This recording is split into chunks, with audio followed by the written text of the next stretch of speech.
Hi everyone. So I'm going to assume it's safe to say that everybody's heard of Disney, rather it be through their movies, books, or if you visited one of their theme parks.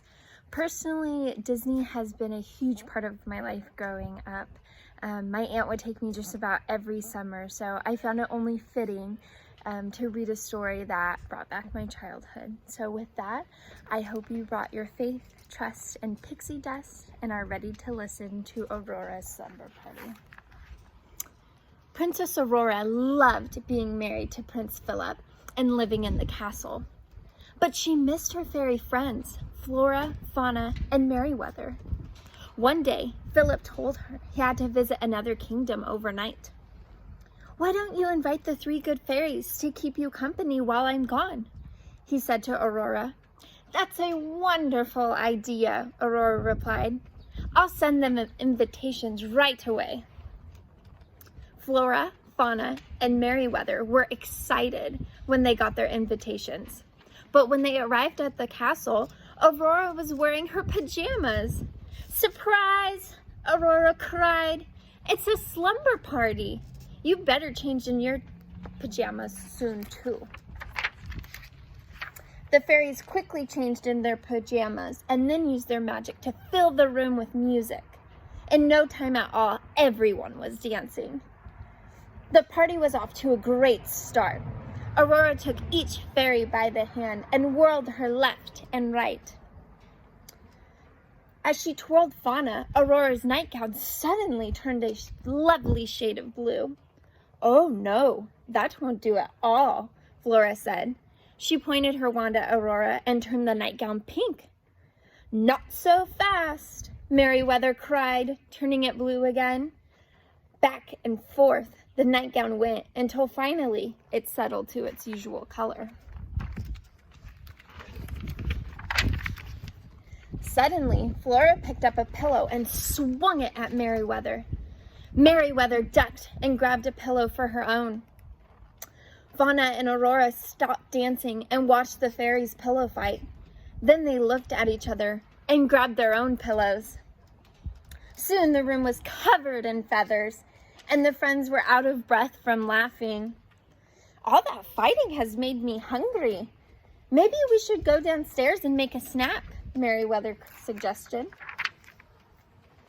In the kitchen, Merryweather made herself a triple-decker berry sandwich. It looked so good, the other fairies raced over to make their own.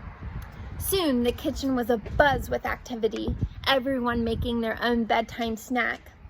Flora picked up her sandwich, and as she bit into it, a dollop of cream flew across the room, right into Aurora's face.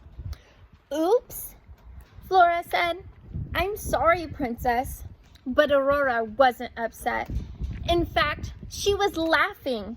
Slumber parties were all about having fun, and she was having a great time.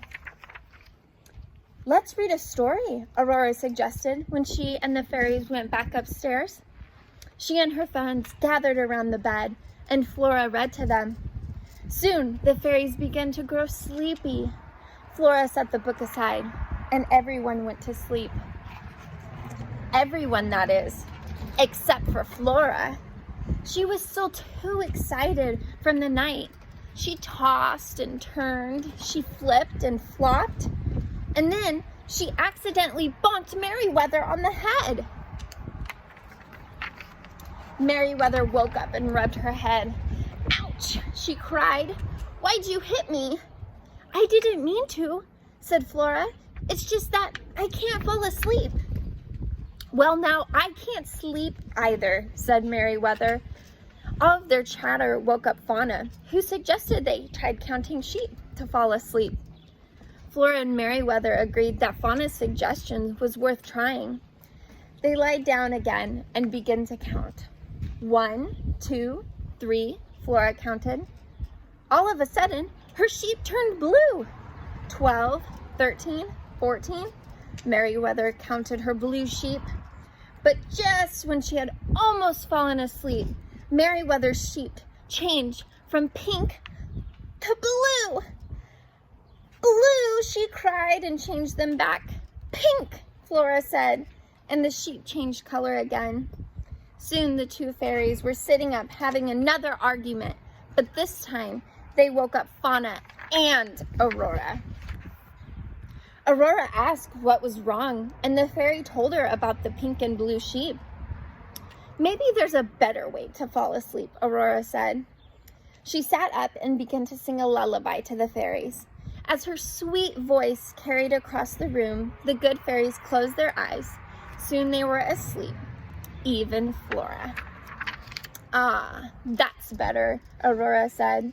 And then, humming the lullaby softly to herself, she pulled up the covers and went back to sleep. Thank you, everybody. I hope you enjoyed it.